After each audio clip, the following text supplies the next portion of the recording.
morning, it's Sunday the 19th of January 2025. A bit of a sad one today. I'm going to talk about Ken Capstick. He's a former coal miner who passed away yesterday while he was on holiday in Bulgaria, believe it or not, and he was 83-year-old. He was a miner from the age of 15, former branch secretary still in Fleet Colliery.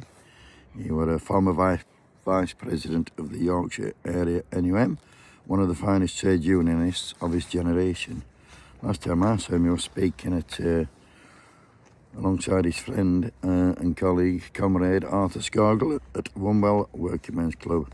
He gave a great speech, even though present, like 1 minute into it, I thought I should have been fucking recording this, and I should have been, as it turned out.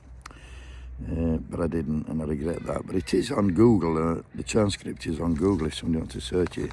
Cracking speech it were. And, well, he was also, I saw him at Artfield's 40th anniversary celebration with it again, along with Arthur Scargill. And I've got a little clip of Ken here from 10 years ago, and he's talking about privatisation of the NHS. I'm really getting worried about the National Health Service. We've had it now for 66 years, just after the last war, 1948. But they're out to privatise it. I know that they're trying to do it in bits, thinking we won't notice. Privatisation by stealth. I don't trust the politicians. They say they're not going to do it.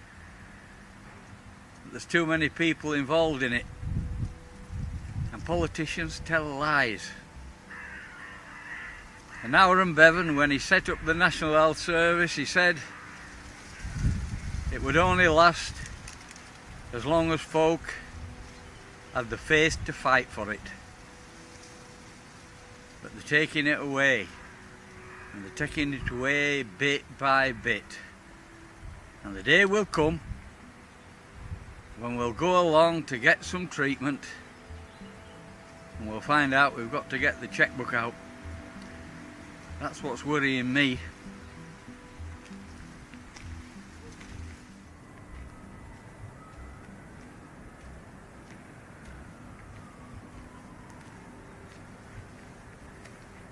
Politicians can always make an industry look as though it's failing. Especially a publicly owned industry, like the National Health Service. All they have to do is withdraw the funding and sell off the assets bit by bit, thinking people won't notice. £11 billion worth of NHS assets have been sold off. 35,000 staff have been made redundant. That's the very backbone ripped out of the NHS. 5,600 nurses made redundant. Nurses, the very people who make the NHS work every day. Slowly, bit by bit, they're setting it up.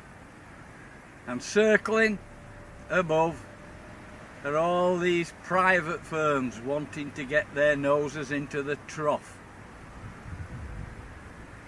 They say the NHS is safe in their hands. I don't believe politicians. I think they lie. They've got an agenda. And that agenda is to take that wonderful NHS that we've had for 66 years and destroy it.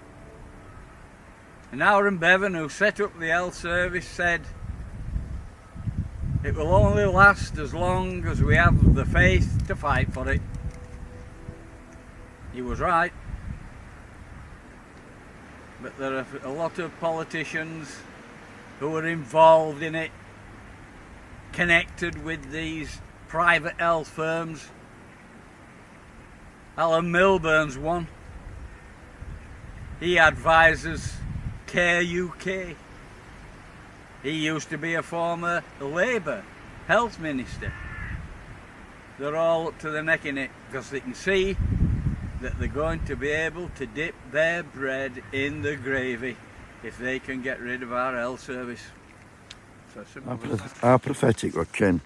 Do you know what? 3 years after he fucking said that, they privatised my bit NHS and fucked me off basically.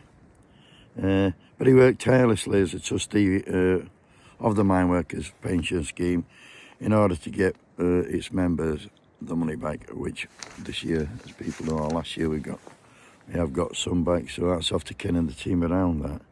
But his death is a massive loss to the trade union movement, and he was a lifelong socialist, and better than that, he was a fucking great bloke and a great human. So rest in peace, Ken lad.